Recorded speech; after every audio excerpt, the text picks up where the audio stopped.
அரிசி முறுக்குக்கு தேவையான பொருட்கள்: அரிசி மாவு 1/2 கப்பு, கடல மாவு 1/4 கப்பு, சீரகம் 1 ஸ்பூன், ஓமம் 1/2 ஸ்பூன், மிளகாத்தூள், உப்பு. அவ்வளோதான். எண்ணெய் தேவையான அளவு.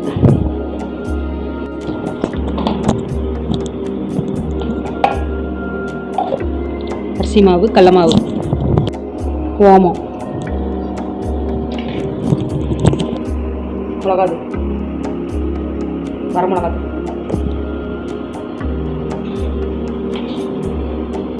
உப்பு தேவையான அளவு. பிசைஞ்சிக்கலாம். 1 ஸ்பூன் எண்ணெய் ஊற்றி பிசைஞ்சிக்கலாம்.